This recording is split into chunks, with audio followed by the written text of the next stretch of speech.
Hello, everybody, and welcome back to another episode of the Yes She Can project. I'm delighted today to be joined by the beautiful Asal. Hello, Asal. Hi there. Thank you. Thank you for the compliment. So for anybody who doesn't know you, could you just give me a brief introduction into who you are and what you do, please?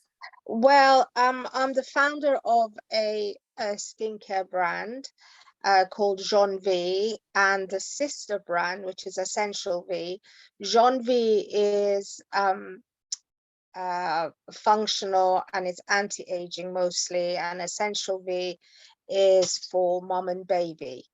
And I started these about 18 years ago when I got sick, and I was diagnosed with a chronic life-limiting autoimmune condition, which manifested itself mostly in my skin. And because of my previous background, which was medically inclined, and I'd worked for a pharmaceutical company, and various other things, I decided to make my own skincare at home, based on the knowledge I had, just for my own purpose, and also for my girls, because I've got 4 daughters. And it just really started from there. And I basically wanted to include everything, which was eco-sustainable, eco-friendly, cruelty-free, no chemicals. And because of my medical background, at a molecular level, I know how to harness the benefits of anything plant-based. So, to be honest with you, before we go ahead and delve more into that, with you saying that you kind of touched upon those things, i.e. the sustainable, the eco-friendly, that was really ahead of its time. If you set up 18 years ago, that's like astronomically kind of in the future at the time, wasn't it?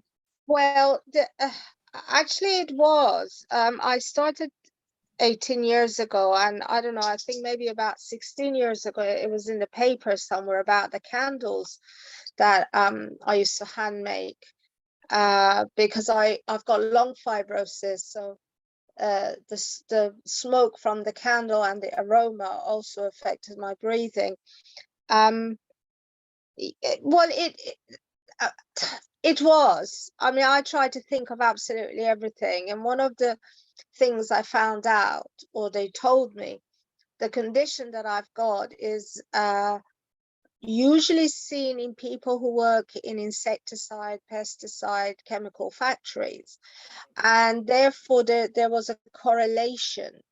And because I have studied medicine, I worked for a pharmaceutical, so I sort of put everything together, and I thought, hang on, this just makes sense to me. And as a result, we swept all the innovation awards across Europe, the States, the Far East, for the skincare. But remember, this was like 15 years ago. All the packaging has been recyclable, just everything. I just wanted to cover every single base. And it makes me laugh because only now people are catching on to that. They're catching on. And also the questions they ask me sometimes is, oh, is your product eco-friendly and eco-sustainable? And I'm thinking, yeah, okay. I started this. So yeah, I did it really for myself and for the sake of my kids. And when I go into hospital, and I did at that time as well, I met a lot of people that they were on chemotherapy, autoimmune conditions. This kind of chronic thing manifests itself in your skin. And everybody was asking for something milder but effective, something without perfume but effective. Kinder to the skin. Yeah, so I started giving samples out to other patients, and now I work with a professor of plastic surgery, and one of the things that I do, and I did at the time, was formulating skincare. So I do all the formulations, and I still use pen and paper. I can't do it on the computer. No. So all the little chemical annotations and things. And the latest thing that we've got into is stem cell skincare, but plant-based. So again, it covers all the eco-sustainable, chemical-free, everything. But they are effective. They're not medicines. I work at a molecular level, whereupon the skincare, the efficacy of the plant function, the potency really comes out. So you might think, oh, it's vegan, it's plant-based, it's no good. But actually, if you use it for long enough, it fades your scars. It will lighten your skin tone and even it out. It will reduce the effect of wrinkles, for example, or firm up your skin. Because really, if you think about it, before we had things such as scientists, going back through the ages, other people have always used what has been available to them. You know, like in years gone by, they've used the environment, they've used plants, like you say, for medicinal purposes and things like that. Absolutely. So really, you're delving back in, aren't you? And they still do. And one of the things I did, I studied the people, the natives from the Amazon, from Africa. These people don't understand night cream, day cream, this cream, that cream. And everything they've got, they attain from the plants around them. And actually medicines were made and still are made from plants. But you just have to know how to harness that power. Like CBD, everybody's going on about CBD, but it's interesting, in this country, they take out the active ingredient, which is psychedelic, THC. That's the THC, isn't it? But that is actually what is the effective active. But it's not just one plant, it's many plants that have got this quality and of the same family. So it's just really how you harness it. And people, when you say CBD on something, people think, oh, this must have, you know, cannabis or whatever. No, it doesn't. I wish, you know. Yeah, so that's and I really didn't think it would take off, and I only registered the company for commercial purposes about 10 years ago. But from what I understand, we are the biggest British vegan skincare exporter now. Oh, congratulations. We're very quiet. Very quiet. Don't be quiet. Tell everyone. Well, you know what? I like people to find out for themselves. It's we don't do that much or any advertising or anything like that. If by accident you find us, then you know we've got people coming back for years. I've got one lady who's been buying moisturizer from us, actually the mother and baby moisturizer, for about 6 years.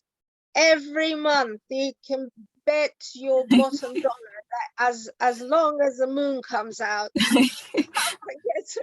there's her order coming through. Oh, bless. So yeah, and I wanted them to be safe. So alongside that, now because I've mentioned the two things, the two brands, and having had 5 children, I was quite aware that during pregnancy, because you know there's all this debate about using safe products, this and the other, so I created a brand, and I initially created it for Boots, the chemist. But unfortunately, they didn't know how to market it at the time. Like on a white label basis, do you mean? No. They I couldn't do that because they registered all to my name, the formulae and things like that. They registered a brand, but they wanted a mother and baby brand product on the shelf, and I think we were one of the first ones. But there were specifics that they wanted, and so in this instance, these products are so safe. You can use on a newborn, you can use on your dogs, you can use on your pets. Yeah. They're 100% natural. There's no perfumes, nothing. We use a scent in one of them, but I've extracted the 21 allergens, so there's no chance of anything. I've got to be able to use them, and I'm allergic to absolutely everything because of my condition. So and through the skincare, I'm not letting you ask any questions. I'm answering myself. On you go. When I was first diagnosed, even the GP they misdiagnosed me. They didn't understand. And on the whole, because of our lifestyle, because of chemicals, which is inevitable because of the population, in our food, in our skincare, in our environment, the incidence of autoimmune conditions is on the rise everywhere, yearly. There's over 100 recognized autoimmune diseases, and as a group, they're a bigger killer than cancer. They cause cancer, and some cancers are autoimmune related. Alzheimer's, autism, Parkinson's, eczema, asthma, hay fever, vitiligo, alopecia. These are all part of this group. And why it's so hard to diagnose, isn't it? Because it's masked by other things. Yes, it is. So because I'm in and out of NHS hospital, I realized that I look after myself really well because I have the knowledge. I've got the medical background. And one of the things I noticed, other people with chronic disease, with Crohn's disease, with colitis, with all sorts of other things, these conditions are chronic and depressive. Quite a lot of them are progressive. In my situation, it's life-limiting. But one of the things that actually changes the quality of your life is knowledge, is actually knowing. First, having enough information to be diagnosed early. So that goes back to the front line, which is the GPs. Secondly, knowing how to look after yourself and look for triggers. Stress is a trigger that can be a killer. And so can depression, because it sets off chemical interactions within your immune system internally that will make your condition worse. So I set up a non-profit called Autoimmune Support and Awareness London. And what we do, we don't raise funding or anything as such. I'm the old-fashioned type. I will give you skincare consultation in exchange for your expertise to somebody else. So if I work with some doctors, what they do in return, I will make a formulation for them, but they in return will spend an hour with the refugee, and in exchange, not money, in exchange for kindness and time. And it works really well.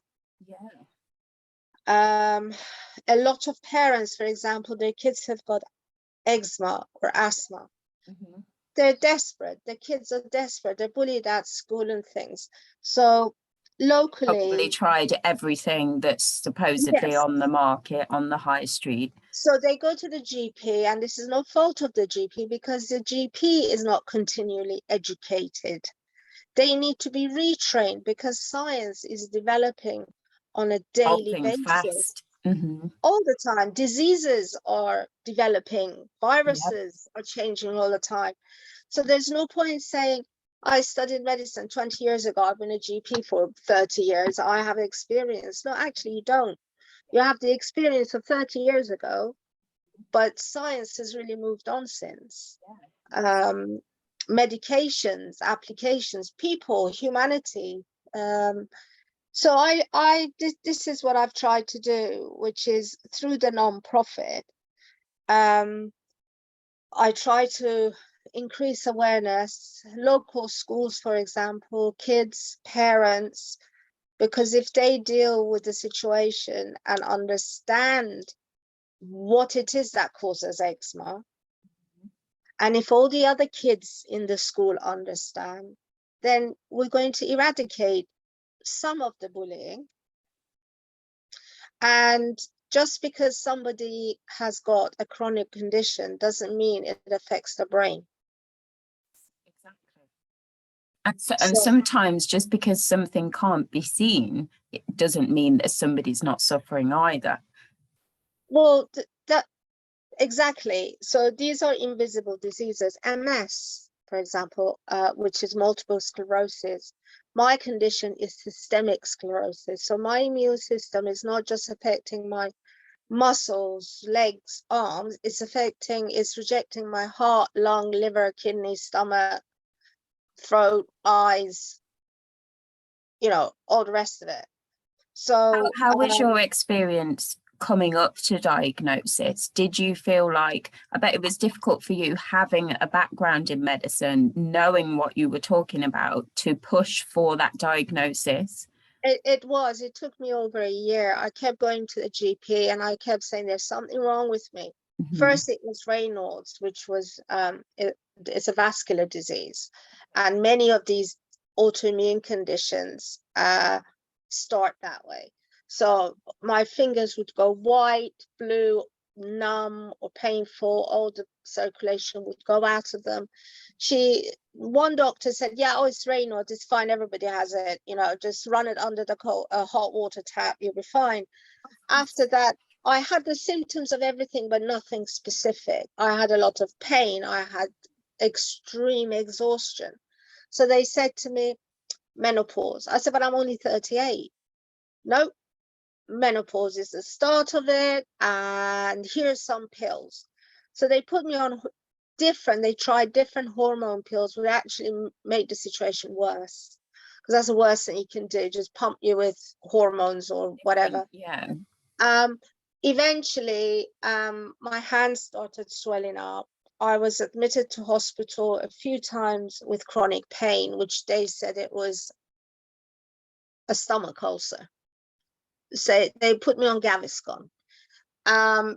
So I thought, I'm not having any of this. I took myself after a year or so, because it really was affecting my general well-being, my day-to-day life, I bet. Yeah, and I've got young children. So I took myself to a specialist rheumatologist privately. After I explained my symptoms, he did an X-ray, a CT scan, and a blood test. A week later, sat me down, nurse in the room, held my hand, said, I'm sorry, you've got a very aggressive form of an autoimmune condition called scleroderma, systemic sclerosis. Sclero meaning hard, derma, skin, because it manifests itself initially in the skin. And you got 4 to 6 months to live. We can try various medication, but this has been going on for such a long time, we don't know whether it will work or not. So I suspected lupus, to be honest, because of my own training, because the symptoms are very similar. And I said, are you sure it's not lupus? No, it's not lupus. He said, go and do anything you want to do, spend as much time with the kids as you want, anything. I said, anything? He said, yes. I walked out of there and I went into a tattoo shop. He said, anything. I had a little tattoo of a Snoopy. It was little at the time, but the medication has made me quite big, put on weight. So it's a rather big Snoopy and a wood stop. And I had my belly button pierced. Then you went to Alton Towers, went on all the roller coasters. Literally, I thought, yeah, why not? Yeah. So, because he said, 6 months gone by, and I remember at the time my mum, she saw my tattoo and she put spit on her finger and tried to rub it off. She said, "Well," I said, "What are you doing?" She said, "There's a tattoo or something there." I said, "Well, you told me go do whatever you want." And did. Yeah. So 18 years later on, you're still here with Snoopy. I've changed my lifestyle. I've changed my attitude. It really does put life in perspective. Previously, I prioritized other things. Now, I prioritize life and kindness, because one of the things when I was first diagnosed, I noticed a lot of friends, they disappeared. Only maybe 2 friends hung around to help me. A lot of people thought it was contagious. They didn't want their small children in contact with my small children. But again, it's knowledge. Yeah, it's education, isn't it? Yes, it's awareness. It's HIV, for example. That's an autoimmune disease related thing, and even they keep that at bay. You can take tablets like I do. It's not a problem. Yeah. So it was very isolating. My husband at the time, he left. As soon as I was diagnosed, he left, but that was a blessing. Must send him a thank you card, actually. But really, thank you for leaving me when I needed you the most. No, honestly, if he hadn't, I wouldn't have survived. It's the determination of having small children and a twat of a husband, ex-husband, who he had no empathy. And so what I tried to do, and what I've tried with the children, is to encourage empathy in them. And because you know what, the universe, and I'm very spiritual, I don't mean spiritual in the sense I go with voodoo dolls and I'm sort of hug trees. Hug trees. I do believe in what energy you put out there is the energy that will come back to you. Absolutely. And I still do meet some people who think because I'm quiet, and I go out quite a lot because I want to stop this stigma. Just because you're sick, my disease is prevalent 1 in 10,000 people. Take the population, it's quite rare. But the that means you're ultra special. Exactly, Gucci of all diseases here, not your bog standard COVID, No, not your pound shop bag. And even long COVID is an autoimmune condition because your immune system has gone into, craziness, and now it's doing all sorts of funny things. So I do try, and it's funny when you tell people, "Oh, I've got a life-limiting condition, blah blah," and they don't know what to say. And you know what? Nobody's heard of it. And I say, "Well, multiple sclerosis. Yes, well, this is the same, but it's the same family as vitiligo, alopecia. I mean, these are devastating for young women and men." So I try to spread awareness. And you've got such a kind heart as well, and it's just so obvious how much you want to help other people. Yeah, thank you. That's very kind. But I'm not doing anything that's extraordinary, Michelle. I'm Not seeing it. No, I'm just being a human being. And a nice one. That's, if Unlike your husband. He was a prize, a booby prize, but Yeah. no, I like to treat people the way I want to be treated, and if I treated anybody less than what, as a human being, I distinguish myself from other species. We're supposed to have evolved, you know, but unfortunately it seems there's still a lot of people stuck up the trees. How do you get these people down? If you can't show kindness, then what can you do, really? I mean, you can try to change the world, stop making plastic, make everything recyclable, but if you don't change the attitude of human beings, there's no hope for anyone. That's in vain, isn't it? No matter what you do, if you don't behave in the right way as the human race, then nothing's ever going to get better, is it? Regardless of what advances come along. I mean, people, I mean, that is just my opinion. It might be wrong, it might be right. I don't know. I don't like to judge anybody because I'm not perfect by any means. The cycle lanes, the use of cars, you know, there's a lot of elderly, they cannot go on a bicycle. There's a lot of blind people. There's a lot of people whose condition, like mine, is affected by temperature. We don't have, I've got fibrosis in my muscles. I've got an electric bike, much to the annoyance of a lot of people. Why do people get annoyed? Because it's very wide. It's a tricycle, actually. They should just give you a bit more space. You know, yes, I do agree. You know, cycling, cars, everything. Yes, you're all right. But just think about those people who don't have the privilege of 100% health. The privilege of being able to enjoy going out there and cycling. So, you know, I'm sitting in the car and I watch cyclists. I beeped one cyclist the other day because another car was going to hit him. Okay, so you're being a kind person by warning him. And he stuck his fingers up at me. Oh, no. I'm thinking, oh, okay. You know what, mate? I just saved your life. Right back at you. What do you say? How are you going to change that attitude?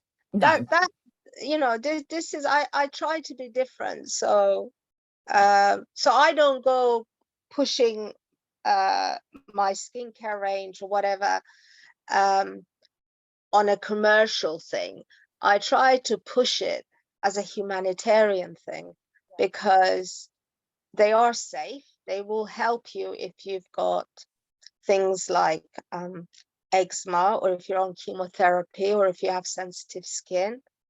Other than that, I just leave everything to the universe. And if it wasn't, I love the way that you think. I feel exactly the same as that. But I believe, especially what you said about what energy you put out into the world is exactly what you're going to get back. It's so true. And if you can be true and be kind, then you're doing good in the world anyway. You don't have to, like you said about some of the bigger issues and some of the world issues, such as like pollution, cycling, that kind of thing. We can all only do a small bit, but where we can make the most difference and the biggest difference is being kind to one another and making the world a better place in that way. You know, I'm not blowing my own horn, but this is something that I just did recently with a couple of other people. We chose to do this. There's a hospice. It's called Hospice of Hope. They give palliative care to terminally ill patients across Eastern Europe. They have a branch in Romania. And because of the Ukrainian war, the hospitals that were bombed, or for whatever reason, there were some of these people who were taken away from there and put, this hospice very kindly put them up, and it's a British charity actually. So I was there about 2 weeks ago. I went along and I took these other lovely people with me.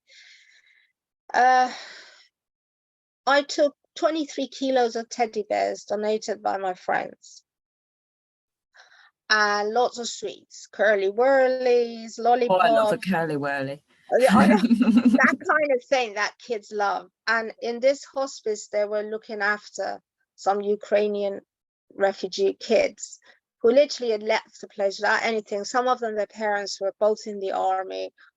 They're actually in shock. So when we arrived, they didn't know how to greet us. Some of the kids came forward, the rest of them stayed away, because they're in shock, two, they don't trust anybody. So I took all these teddy bears and I just threw them around, and they sort of stared at me for a little while. After about 5-10 minutes, they thought, right, here's a nutcase, she's all right. Yeah, she's surrounded by bears, we're fine. So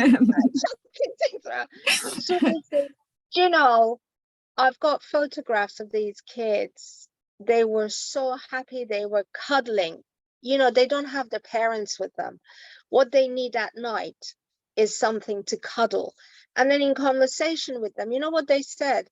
They said, because somebody said to me, Asal will send money. I said, no, but don't send money. What are they going to do with money? They have enough food, they have warmth, they have shelter. They need humanity, and they need a cuddle when they sleep at night. So a cuddly toy actually psychologically will go a lot further than a £10 note. Exactly. And then on the opposite side, and at another one of their hospices, they took me to visit, there was a room, there were 4 ladies, they're breast cancer sufferers. One of them only had very limited number of weeks. I went in and she was talking in their language, whatever it was, Romanian, Ukrainian, I don't know. And I just gave her a massive hug. I've got photos, I squeezed her, and she actually squeezed me so hard, it's like, hang about, I can't breathe now. Hold on, Doc, you're squeezing me a bit tight here. But just that cheered them up. Yeah. They and were that costs no money whatsoever. It costs no money. And they were telling the people who run the whole thing, they said, oh, she's got such a presence. No, it wasn't my presence. It's just the fact that I reached out and I empathized and I gave her a cuddle.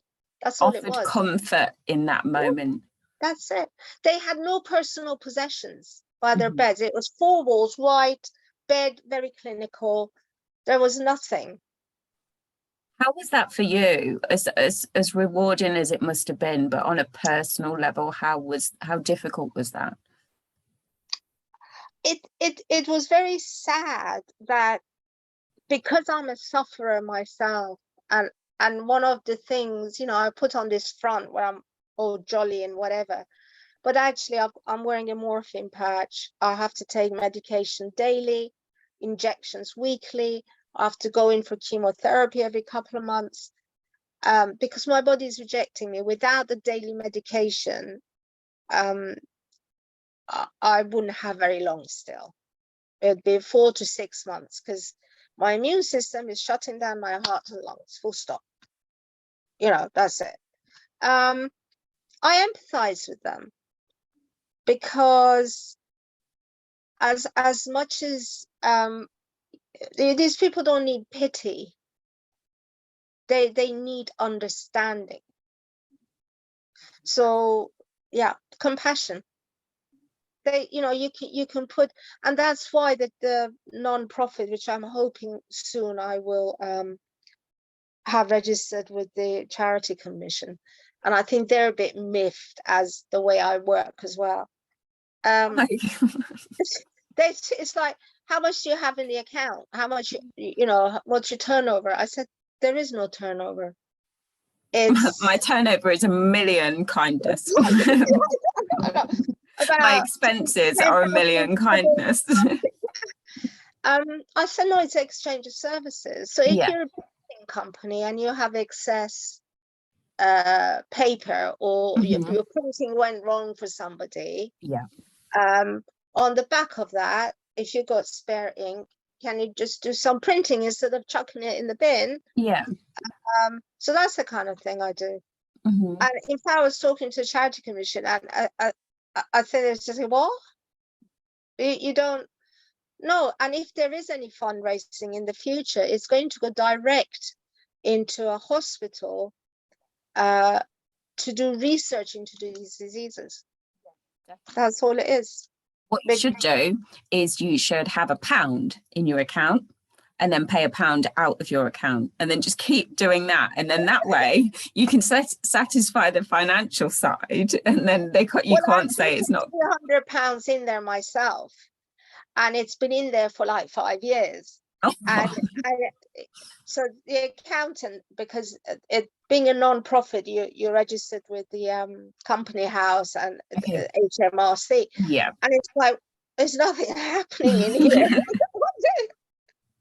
We don't need money. No, we just need hugs. Exactly.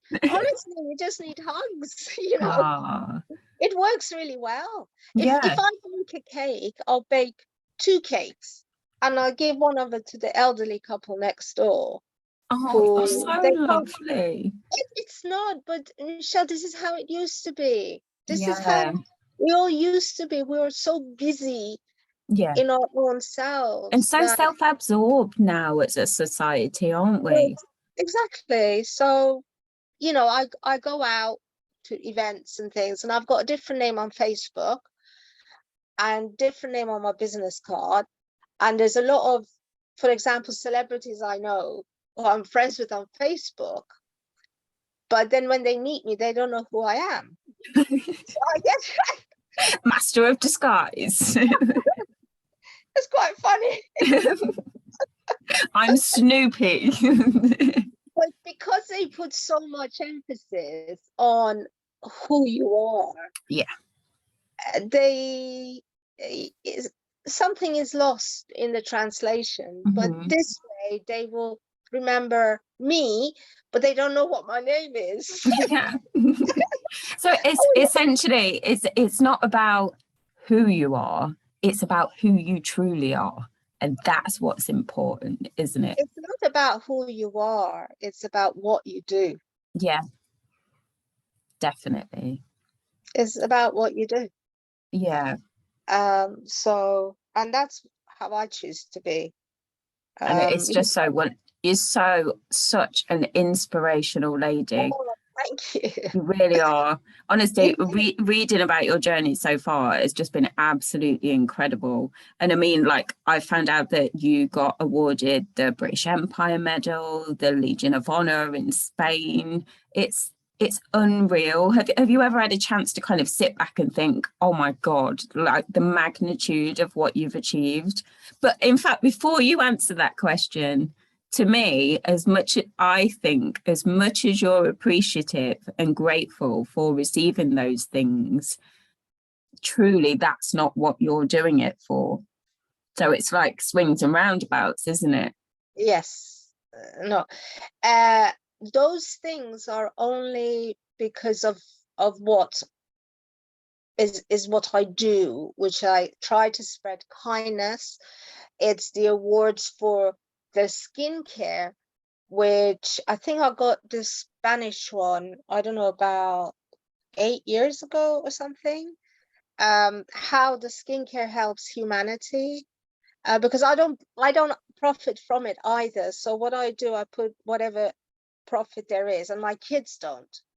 into research into my disease, because I've got everything that I need. I mean, we went, where did we go the other day? We went to Bicester Village, right? The shopping place. And there was handbags there that cost the same as my chemo. So I'm thinking, spend money on a handbag or live for another year.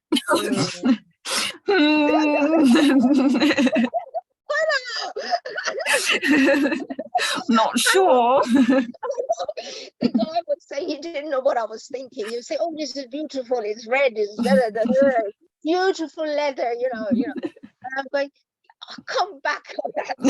Yeah. I'll just have a Just look. sit for a coffee first and decide. So it puts things into perspective. Yeah, absolutely. I have now got a much better appreciation of eBay. Yeah, and charity shops. Absolutely massive. Yeah. Oh, I love a charity shop, me. So obviously you've explained a lot about kind of why you started your skincare brand. What's on the horizon next?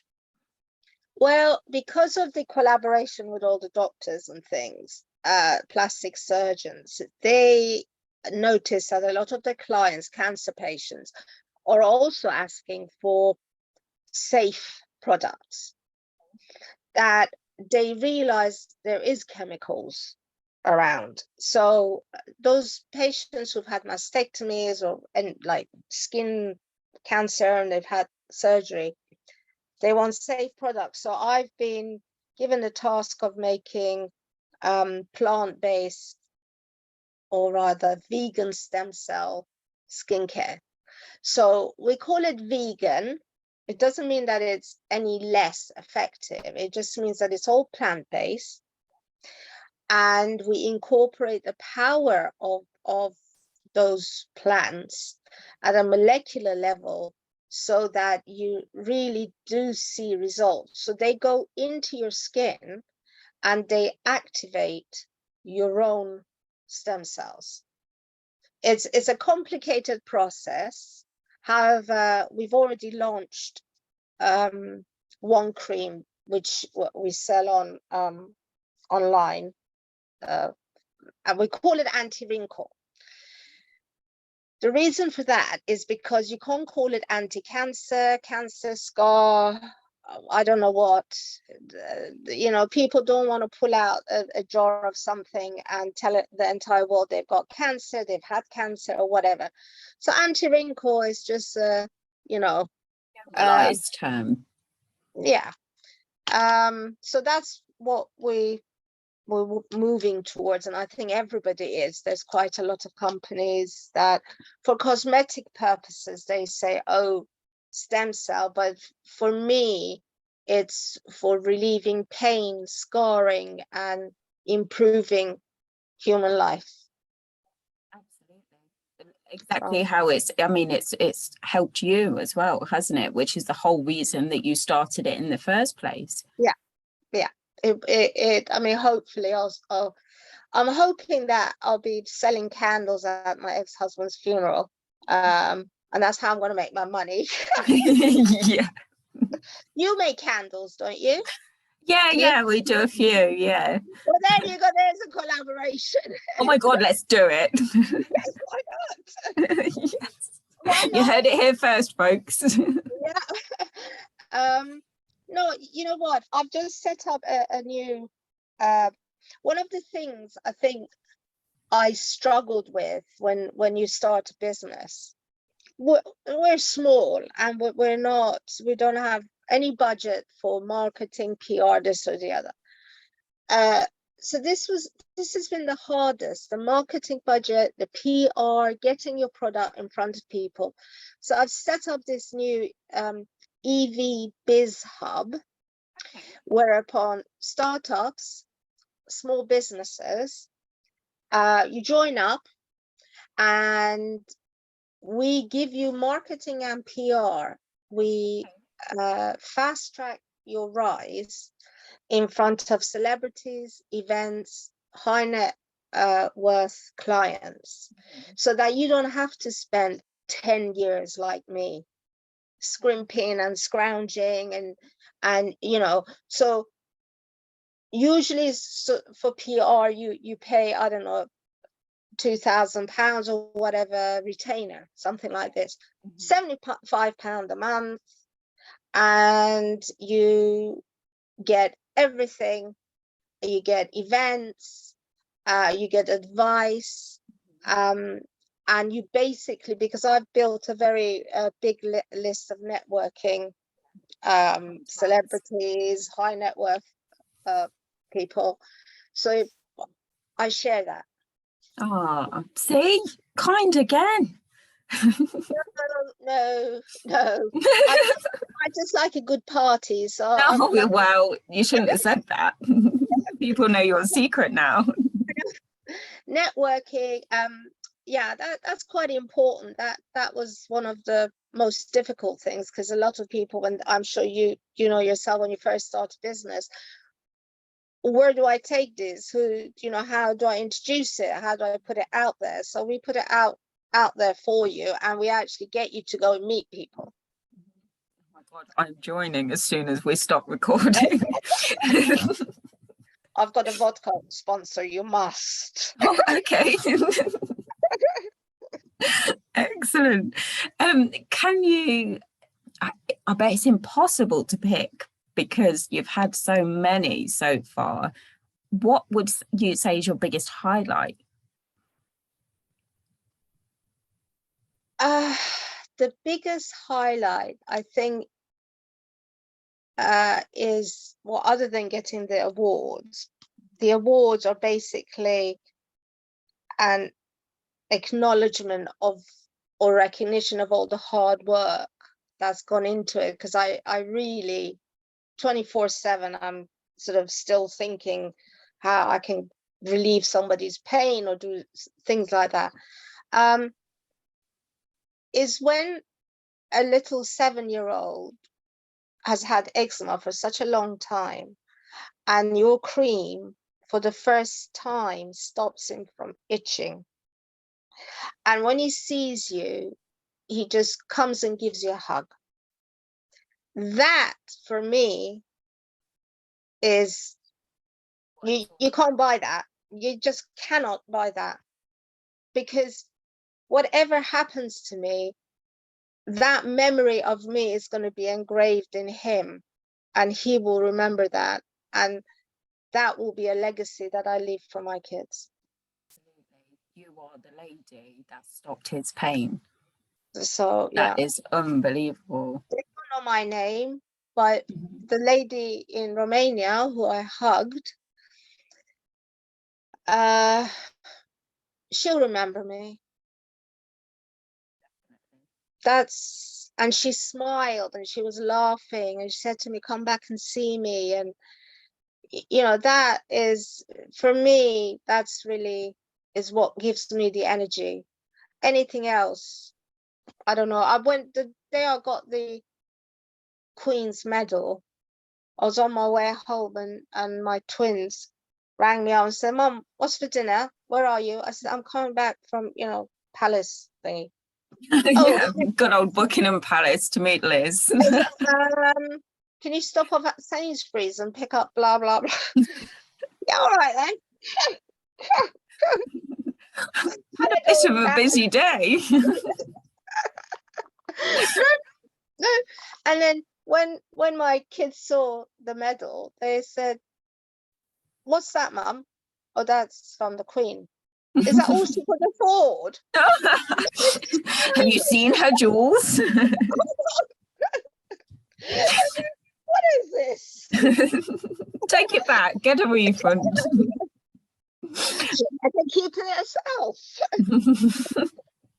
So this is the attitude around here. It's definitely keeps you grounded, for sure. It doesn't matter what you achieve or what you do. At the end of the day, I mean, I don't know if you're a mum or not. Yeah, I've got two. Yeah, you're still a mum. So they don't really care. It's like, yeah, all right about the medal, but what's for dinner? Yeah, congrats on your Buckingham Palace today, but I'm starving. In Sainsbury's, I'm queuing up in this nice frock, and I'm gagging to tell people. Yeah, by the way. By the way, excuse the hat. Yeah. Oh, it's my fascinator in your face. Exactly. So yeah, so that's yeah, it's all rock and roll down here. It's nothing posh. How do you manage, Asal, with obviously you're a wonderful lady, you've got a wonderful sense of humor. How do you manage to keep on top of everything with your own health, with a family to run and your business and everything like that? I have my moments, I must admit.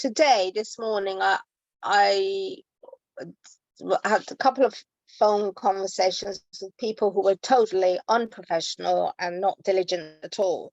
So that put Was me in it a your bad ex-husband? Yes, so I said to the kids, I said, I'm in a bad mood. Just like, don't even go there, right? I keep myself busy. I find I wrote a book a few years ago about distraction therapy. It was published. Okay.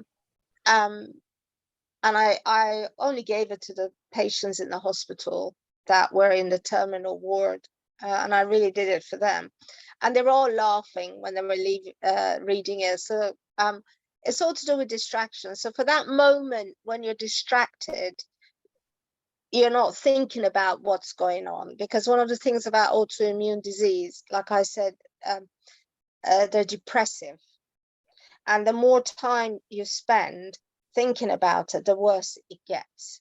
So I don't actually allow myself any time to think. I get a lot of pain, so I wear a morphine patch and I take painkillers. During the time I have pain, yes, it's really difficult, but I find that those are the most productive times mentally.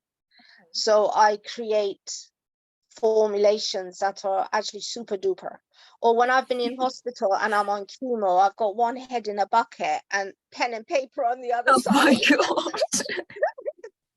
Seriously. One heave and one formula. Yeah. Bear with. A consultant Oh my God. said, no, it's true, absolutely true.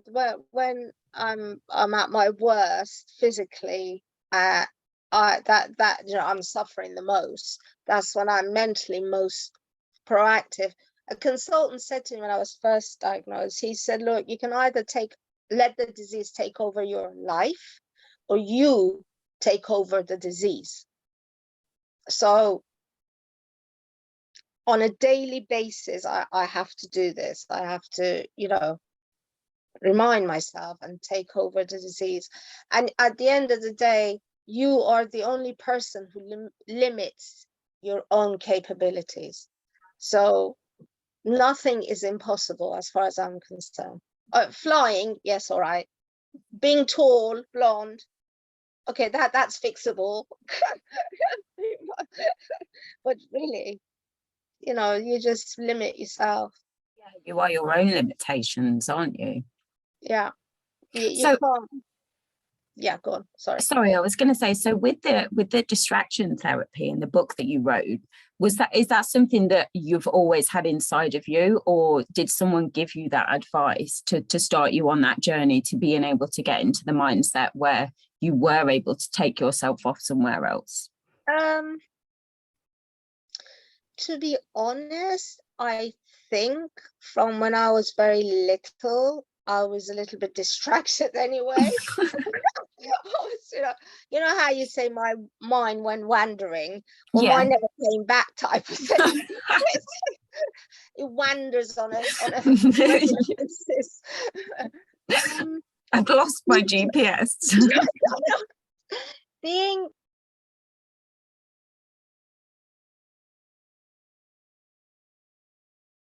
I think I've lost you on the audio.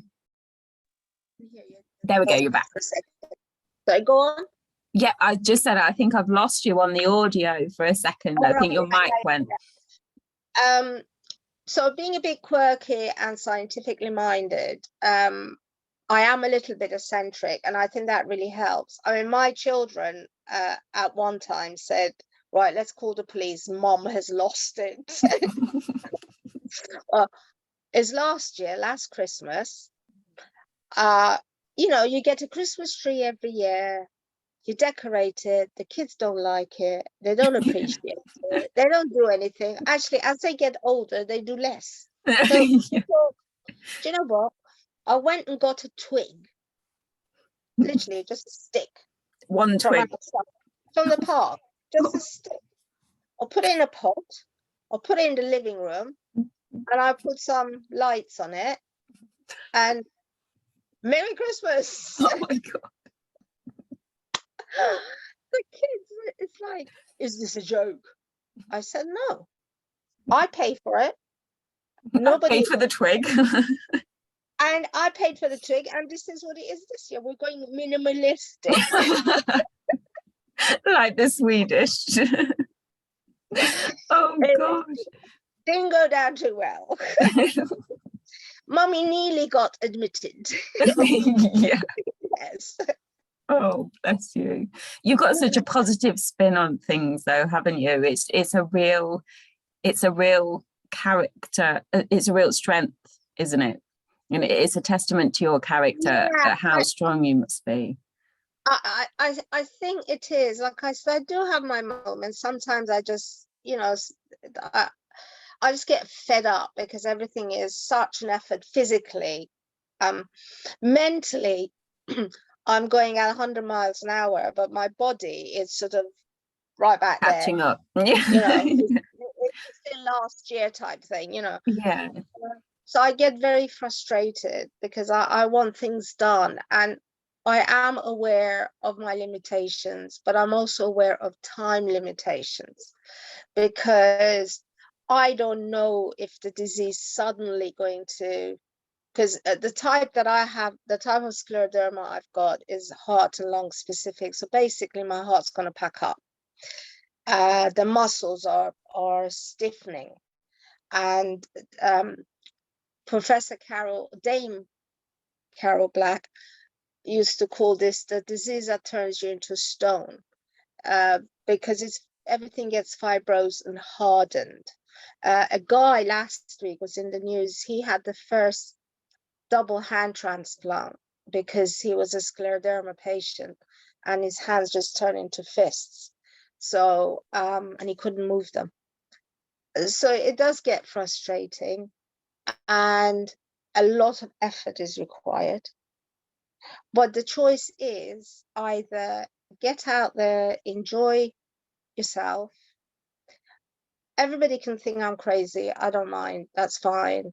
But I'm a crazy person living longer, and against everybody, all the medical field's expectations.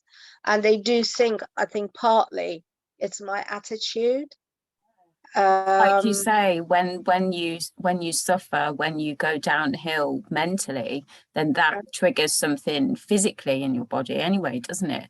Yeah, it definitely. Stress, for example, if I get upset, not stress from daily life stress, but if I get upset and angry, that is genuine rather than just some flippant thing on a daily basis, I do feel ill.